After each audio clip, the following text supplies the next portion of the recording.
Hello everybody and welcome to my presentation on system-level tests in virtual environments. My name is Markus Eggenberger and I'm a senior developer at Vector. Today I'm going to talk about the importance of system-level tests, their difference to the well-established unit and integration tests, and how virtual environments can help you speed up your time to market. But before we go into the details, let me frame the scene here. The focus of my presentation is the development of so-called cyber-physical systems. In cyber-physical systems, an embedded device, for example an EE or IoT device, is connected to its natural physical environment. It gets data about this environment through a set of sensors, and it controls the environment via some actuators. Furthermore, the embedded device is often connected to other devices or even back-end services, which we combinedly refer to as the software system environment. Here you can see an overview of the different test phases that you typically go through the development cycle. I will cover those test phases bottom up in the next slides, but you can already see that there is a clear delineation between the system-level tests on top and the rest. Unit and integration tests have the benefit that they can be executed in software tests and software environments, while the system-level tests have to be executed on the target hardware. Okay, let's have a look at the characteristics of the different test phases.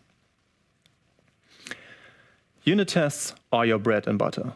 They are typically developed by the same person who wrote the original function to be tested, and therefore they classify as white box tests.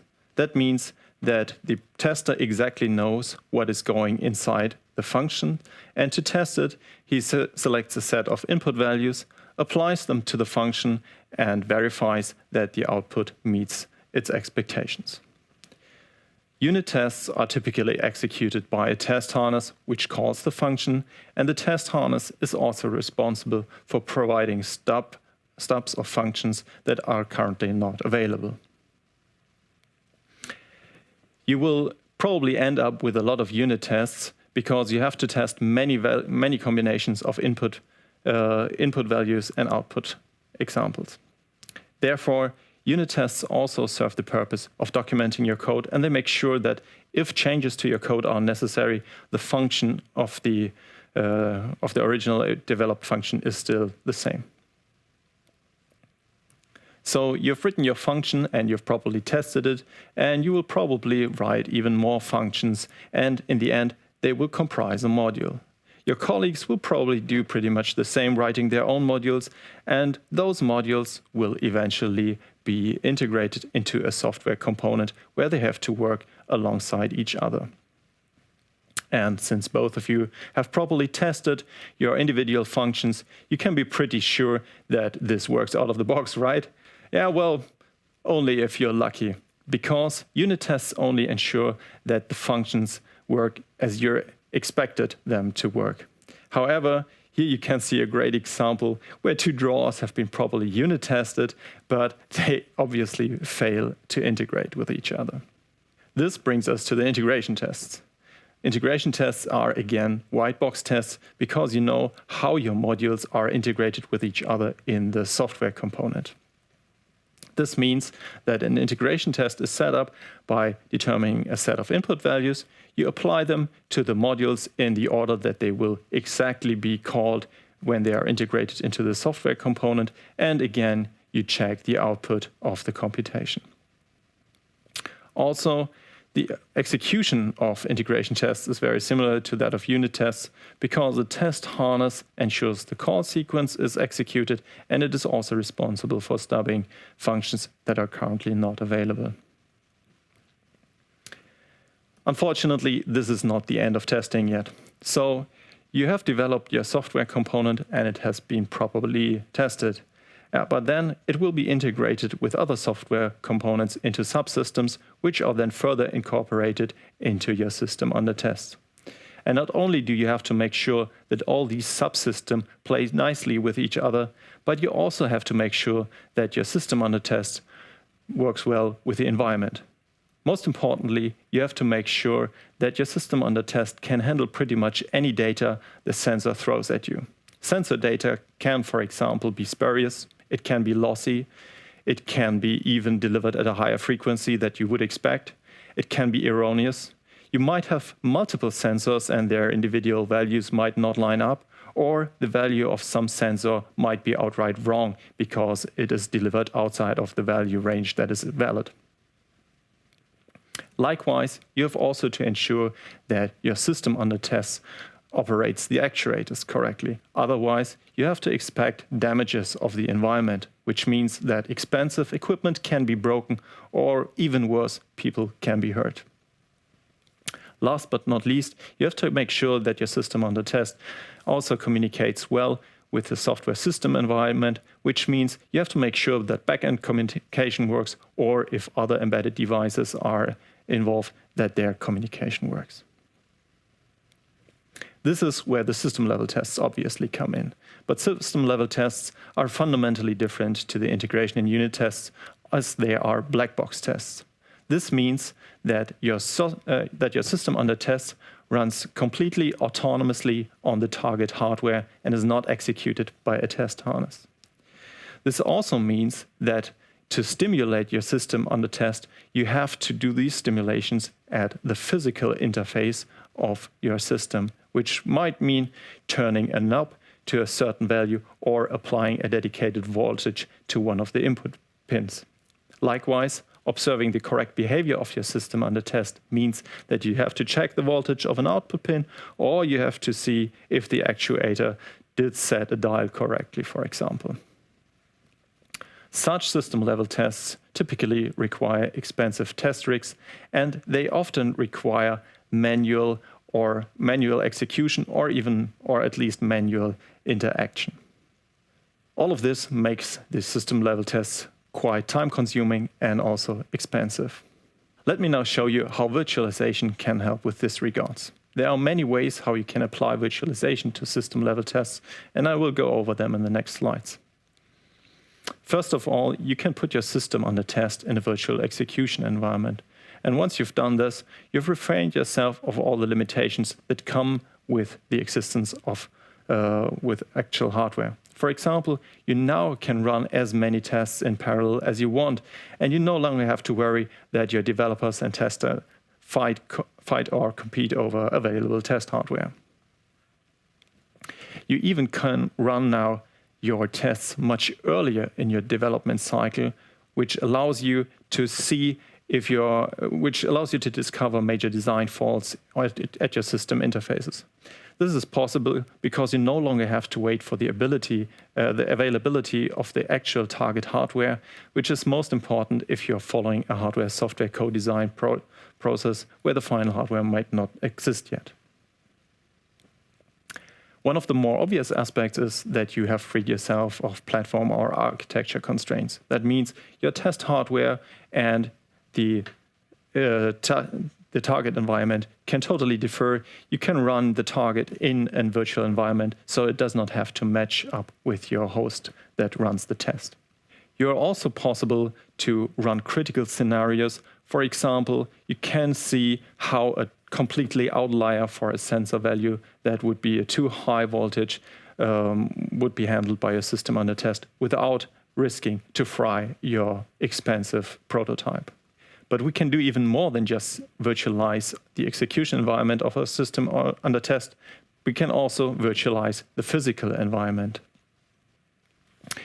If we virtualize our physical environment, we can simplify the test specification and test execution because we no longer have to dial in certain values at knobs or apply certain voltages. We can specify in a script the dedicated values for the inputs that we want to test our system in.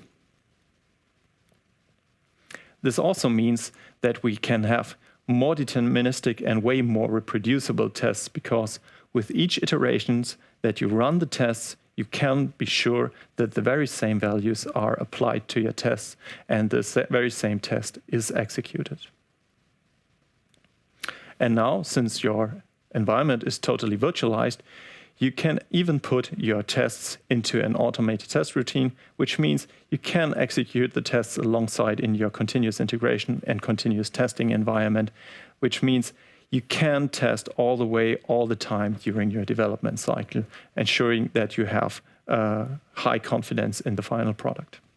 Again, you can also test critical scenarios, which means you can operate your system under test at extreme limits, which would otherwise perhaps impact the environment or damage the environment, and you can see and ensure that this does not happen. Similar to the virtualization of the physical environment, we can also virtualize our software system environment. By virtualizing our backend communication, we can use models instead of cloud services, for example, where we can dedicatedly model the behavior that we want to test. We can apply certain communication patterns to our system in the test and see if it operates correctly. Same holds for other devices. We can also test more critical failures that would not be so good in a live environment. So we could actually test the failure and outage of a backend service. We also can now run parallel tests without interference because each test execution will get its dedicated instances of the models, and they will not compete over the resources in the actual cloud environment. One of the not so obvious benefits of the virtual environments is that you can test individual software components in a system-level environment. Let me show you how this works. Instead of immediately testing your whole system under test, you start by only testing a dedicated single software component in isolation. All the other software components that are needed in your system under test are replaced by models. And with that, you can test one component in isolation.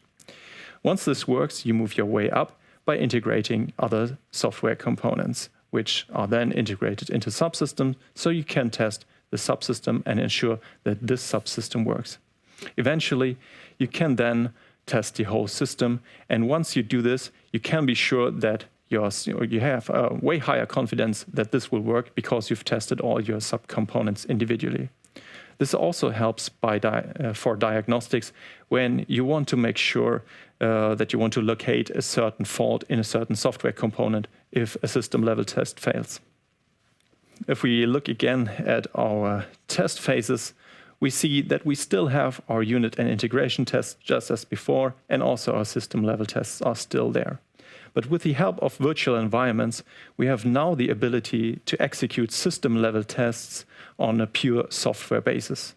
And this allows us to run system-level tests much more frequently and much earlier in your design process. And with that, you reduce the number of tests that you have to execute on the actual target hardware. To bring all this to life, we have developed a powerful tool at Vector, which is Canoe for Software. Let me show you how this works. First of all, you start by putting your system under test into a virtual execution environment. This could be a virtual machine, a Docker container, or an emulator, pretty much anything that fits best your design flow. You use then Canoe for Software to model your physical environment as well as the software system environment. And finally, you connect the system under test at its functional system interface to those virtual models that are available in Canoe. The functional system interface is compared to the physical interface not the dials, but the functions inside the model or inside your system under test that access the values of those models. Unfortunately, showing you how this works in detail is out of the scope of this presentation. But I invite you to stop by at our booth and join one of our live tool demos where you can see Canoe for Software in action. For now, I just want to give you a brief set of teasers of the benefits that Canoe for Software has for you. First of all, Canoe for Software offers a wide range of abilities to model your environment in a natural way. For example, you can use MATLAB models to model your different components of your environment, or you can model the behavior using scripts such as C#.